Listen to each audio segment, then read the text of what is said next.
कि ये राजनेता जब आपको वोट चाहिए, आपकी वोट इनको चाहिए, तो आप हिंदू हो जाओगे, मुसलमान हो जाओगे, और जैसे ही आपकी वोट ले ली फिर आप कोई दलित हो जाएगा, कोई मुस्लिम हो जाएगा, कोई जाट हो जाएगा, कोई बनिया हो जाएगा, कोई गुज्जर हो जाएगा, कोई राजपूत हो जाएगा, कोई ब्राह्मण हो जाएगा, फिर तुम जाति में बंट जाओगे।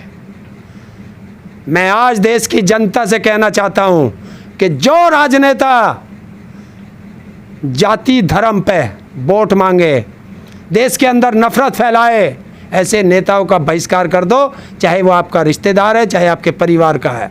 जब तक जनता ऐसा नहीं करेगी, ये राजनेता आपके साथ यही खिलवाड़ करते रहेंगे। लेकिन जो मीडिया है उसने भी उसको नहीं दिखाया, उस घटना को जिसमें जान ली गई थी उस व्यक्ति की। मीडिया फिर आप बार बार मेरे से मीडिया शब्द ना कहें।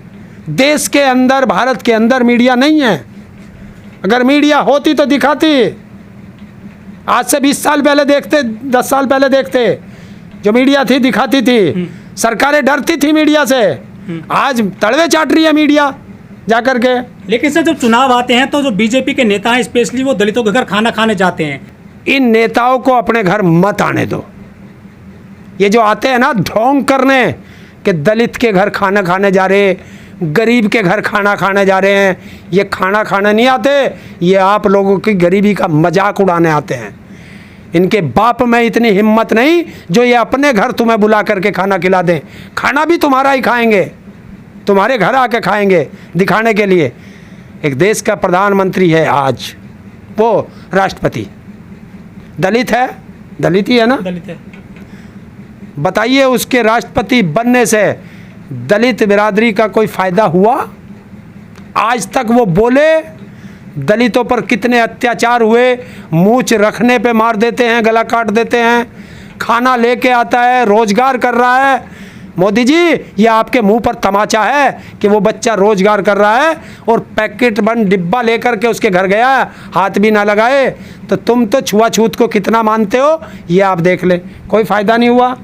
अब एक दूसरा और बीजेपी की राष्ट्रपति पद की उम्मीदवार है द्रौपदी मुर्मू। उसके बाबा प्रधान रहे, पिताजी प्रधान रहे, 2 बार ये मुर्मू जी विधायक रही, मंत्री रही, गवर्नर रही, और अपने गांव में लाइट भी नहीं लगवा पाई। जब ये गवर्नर थी या मंत्री थी, उस समय आदिवासियों का कत्ल हुआ था, 13-14 आदिवासी मारे गए थे। मुर्मू जी का एक बयान दिखा दो जो अपनी बिरादरी के लिए भी नहीं बोल पाई, वो देश में कब बोलेगी? तो ऐसे राष्ट्रपति को मत चुनना, ये सांसदों को अपने विवेक से काम लेना, और ऐसे राष्ट्रपति को चुनो जो बोले संविधान के अनुसार बोले। क्योंकि ये जो सिन्हा दूसरा खड़ा है, ये वो व्यक्ति है जब बिहार के अंदर था, कलेक्टर था, तो एक मंत्री ने इनको कुछ कहा, डांट दिया, उस मंत्री को मुख्यमंत्री के सामने कह दिया था कि ये मंत्री की औकात नहीं है जो मुझे डांट दे। तो उसने, मुख्यमंत्री ने अलग बुला करके कमरे में इनसे कहा कि आप अपनी नौकरी तलाश कर लें अगर आपको ये सहन नहीं है। तो मुख्यमंत्री से कह दिया था कि मैं मुख्यमंत्री बन सकता हूं, आप कभी कलेक्टर नहीं बन सकते। दूसरी बार वीपी सिंह की सरकार बन रही थी, इनको राज्य मंत्री बनाया जा रहा था, इन्होंने नहीं कहा कि मैं किसी के अंडर में काम नहीं करता। राष्ट्रपति भवन से वापस चले आए थे। और ये अगर सिन्हा अगर देश का राष्ट्रपति बनते हैं तो आप याद रख लो TN सेशन साबित होगा। जिस तरह चुनाव आयोग को अधिकार सिखा दिए थे, राष्ट्रपति की कुर्सी पर बैठकर देश को बता देगा कि राष्ट्रपति के अधिकार क्या है, संविधान कैसे लागू होना चाहिए, कैसे संविधान का पालन होना चाहिए, ये बाबा साहब के संविधान को बता देगा। हर व्यक्ति को अपने विवेक से वोट देना, और ये गुलामियत की व्हिप जो जारी करेंगे या जो व्हिप जारी करे, समझ लेना तुम उसके गुलाम हो। लेकिन हरेंद्र जी, आप बड़ी बड़ाई कर रहे हैं सिन्हा साहब की। इनके बेटे खुद बीजेपी में, ये भी पहले बीजेपी में थे। हाँ, थे बीजेपी में। हाँ। ये जब उसके अटल बिहारी वाजपेयी के उसमें देश के वित्त मंत्री रहे हैं। भाजपा में है ना। देखिए, किसी का बेटा कहाँ जा रहा है, कैसे करूँगा? दोनों हाथों में लड्डू। ये तो रखेंगे, राजनेताओं का काम है। बीजेपी में भी रहे, विपक्ष में भी रहे, सब ऐसे रहते हैं।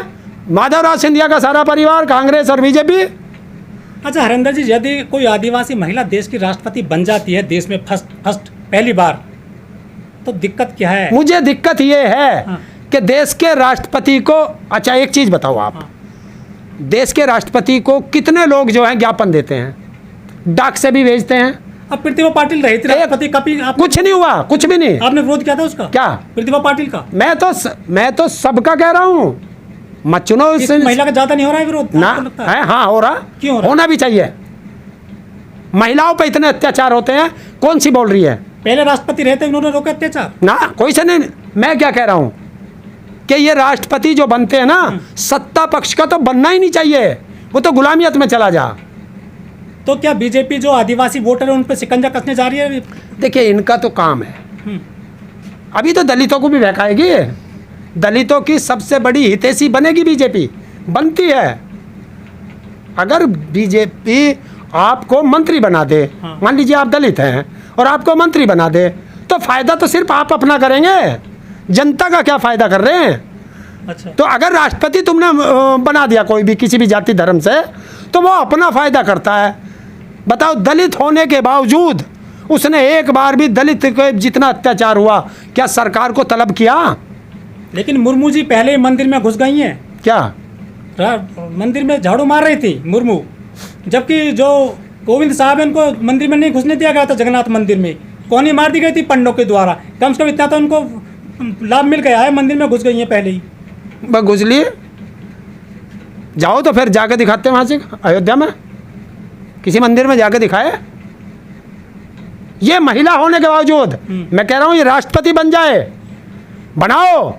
वो जो साउथ में एक मंदिर है जिसमें महिलाओं की एंट्री बंद है, भेज के दिखा दियो। राष्ट्रपति बनने के बावजूद चली जाइए। हमें इस बात से कोई मतलब नहीं है, हमें इस बात से मतलब है कि देश की जनता की आवाज़ कैसे उठेगी, वो चाहे आप हो चाहे ये हो। क्यों?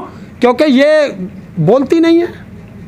अभी आपने देखा, मैं देख रहा था, एक ने पोस्टर भेजा कि मुर्मू जो है किसी प्रदेश में जा रही है, मोदी का फोटो है, वेलकम द्रौपदी मुर्मू जी, और मुर्मू का फोटो नहीं। तो बता किसका वेलकम कर रहे? वो तो मोदी जी का भी अभी स्वागत नहीं हुआ है हैदराबाद में, केसीआर के द्वारा इग्नोर कर दिया गया मोदी जी को। मैं मोदी की बात नहीं कर रहा। हाँ। मैं तो बीजेपी पोस्टर जारी कर रही है। अभी तो राष्ट्रपति बनी नहीं है ना वो। तो बस, तो फिर क्या फायदा? कम से कम फिर वेलकम क्यों कर रहे हो जब राष्ट्रपति बनी नहीं? पीएम भी है। जब वेलकम बनी नहीं क्यों कर रहे हो आप? ये देश को गुमराह करने का तरीका है इन लोगों का। और एक चीज़ और है, मैं आपके चैनल से एक शब्द कहना चाहता हूँ कि नफ़रत में, ये जितनी भी नफ़रत फैल रही है, इसे भूल जाओ। क्यों दिलों में तूफान लिए बैठे हो? जानकर भी अनजान बने बैठे हो। एक हो जाओ मेरे देश के वासियों, खामा खा हिंदू और मुसलमान बने बैठे हो।